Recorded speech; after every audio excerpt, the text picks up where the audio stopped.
TV5.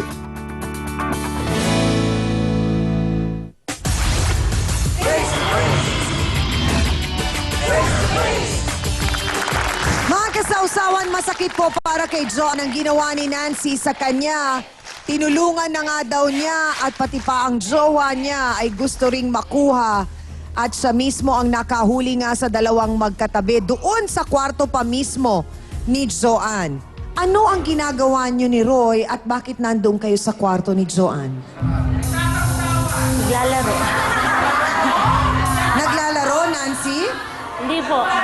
Magkatabi po kami. Bakit kayo magkatabi ni Roy? Alam mo naman na ang jowa niya ay si Joanne. Yung taong tumulong sa'yo. Wala na nga siyang gusto kay Joanne. Paano mo nalamang wala siyang gusto kay Sabi Joanne? niya sa akin.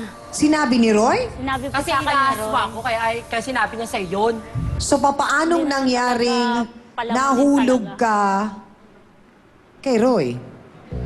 Kasi mapagbiro kasi siya eh. Binibiro niya ako. Sinong nagpakita ng motibo? Si Roy. Si Roy ang nagpakita ng motibo. Paano siya nagpakita ng motibo sa'yo? Mas mabango ako kay Joanne. Oo nga, mas mabango ka nga, aas ka naman. Kapal na mukha mo. Mas makapal ang mukha mo.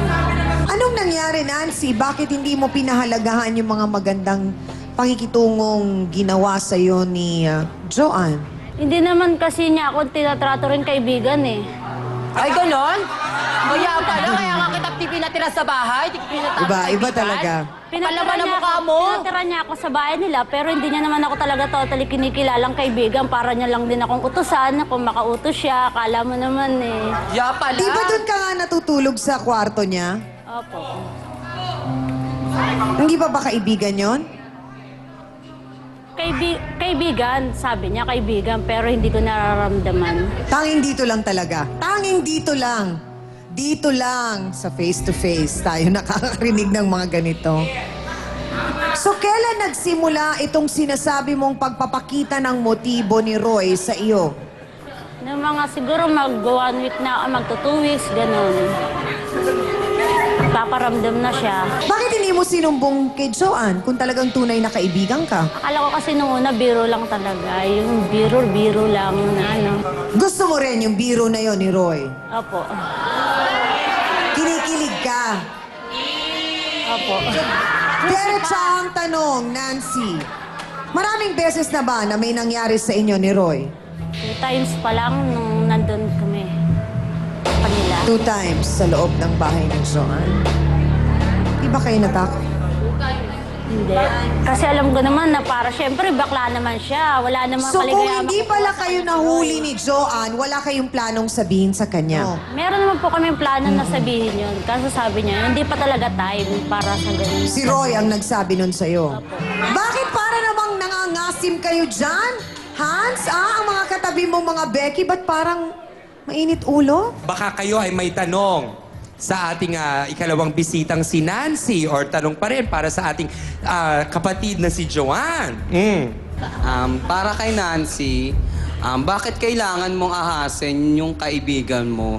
At saka sa dami-dami ng lalaki, bakit yung jowa pa ng kaibigan mo pagkatapos kanyang pakainin, patirahin sa bahay nila? Oo nga. Kasi yung maahas ang Becky ng totoong babae, kumbaga masakit as it is. Kaso ikaw, kaibigan ka nga kasi niya. So parang dobling sakit siyang... Tao lang. Babae pa. Diretsa ang tanong, Nancy. Si Joanne lang ba ang ginanito mong kaibigan? Hindi.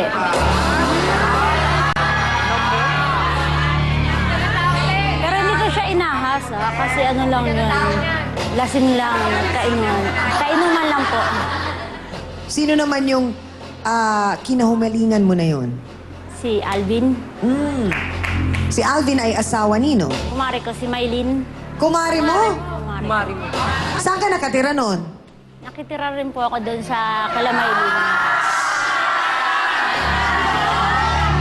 Attorney Acosta, yung ganitong mga problema na alam mo naman tayo mga Pilipino talagang matulungin, hindi ba? Pag meron tayong kaibigan o kapatid na kailangan ng tulong ng matitirhan. lagi namang bukas ang ating mga puso sa pagtulong. Pero ang tanong ko lang, pwede po ba maganda patignan? Legal po ba na kung sakaling may titira sa bahay natin, merong magiging parang kasulatan kung ano yung magiging rules and regulations dun sa bahay? Pwede po yun. Kung bawa sa kasambahay, sa housekeepers, house helpers, pwede po may kontrata.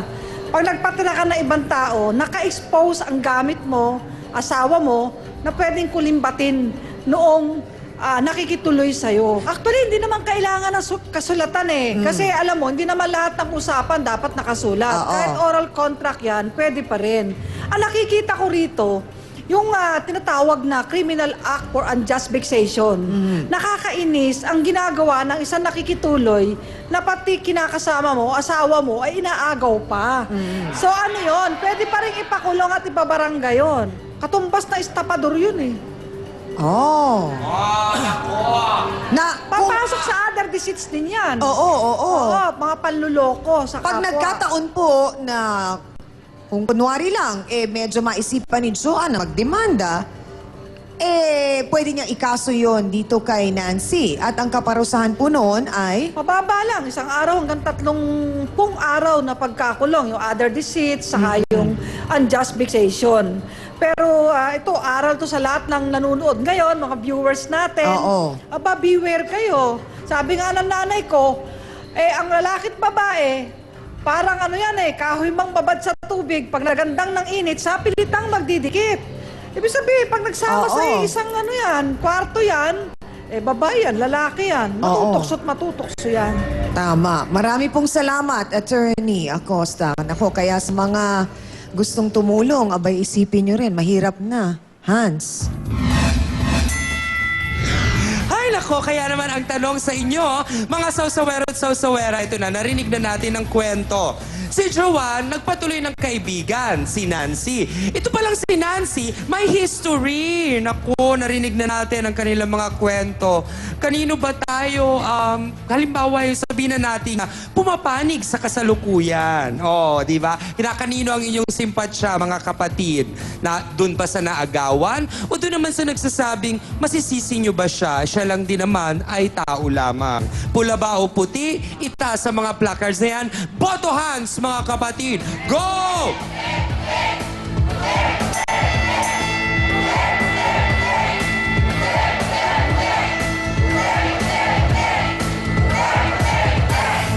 Aha! Sa ngayon, ang resulta ng ating unang boto hands, sadyang nakararami ang nagtaas ng puti. Kahit pa nga sabihin ng ang relasyon ni Joanne at nung kanyang boyfriend ay medyo hindi pa rin masyadong tanggap. Gawa nga ng sila ay parehong lalaki. Aray! Pero ang simpatsya nga ng mga sausawero at sausawera ay para sa kanya sa kasalukuyan.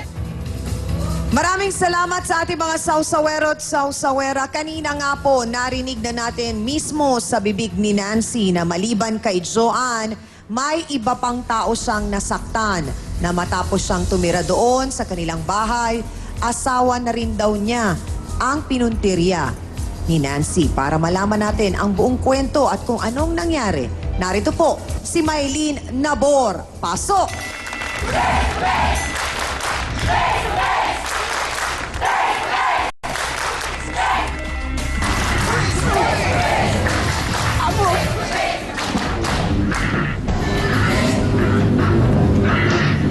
Ikaw na walang kwentang naalala ko, Nancy. Pinakain ka namin, hindi ka namin tinuring na ibang tao. Sabi ko sa'yo, huwag tayo magkikita kahit sa...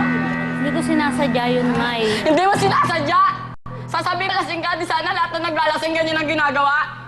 Hindi ko Hindi mo sinasadya sinasadya yun? Sinadya Hindi yun, ko lasingin plinano ako. yun.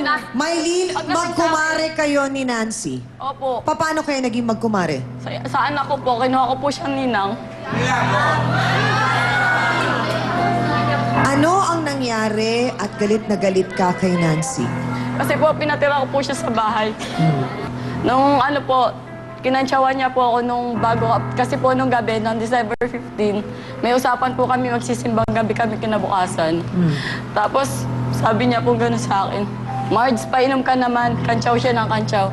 Kasi simula nung tumuloy ako dito sa bahay niyo, hindi na ako nakatikim ng alak. Baka naman pwede mag-banding tayo. Sa iya ko po sa kanya, pinagbigyan ko siya, bumili po ako ng may inom niya. Paano pa kaya maipagtatanggol ni Nancy ang kanyang sarili? Ngayong dalawa na ang nagsasabing parang may istorya ang buhay mo, Nancy, na ganon at ganon ang ginagawa mo sa mga taong tumutulong sa'yo. Hindi gawain.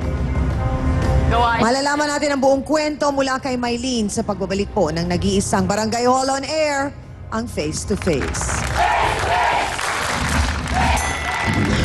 Sorry, hindi ko Sorry! hindi ko Sorry! Ikaw magkasing pinakapatayin kita. Sabi ko, hindi ko alam yung ginawa ko. Hindi naman sinasadya yun. Hindi mo sinasadya, sisirain mo pamilya namin. Hindi ko Sa loob na sinasadya 5 taon, hindi ako niloko ng asawa ko. Ikaw pa na kumari ko, gagawa ng paraan para magkahiwalay kami. Trip mo lang yon. Kaya mo, maglalasing din ako pag titripan ko rin katayin ka.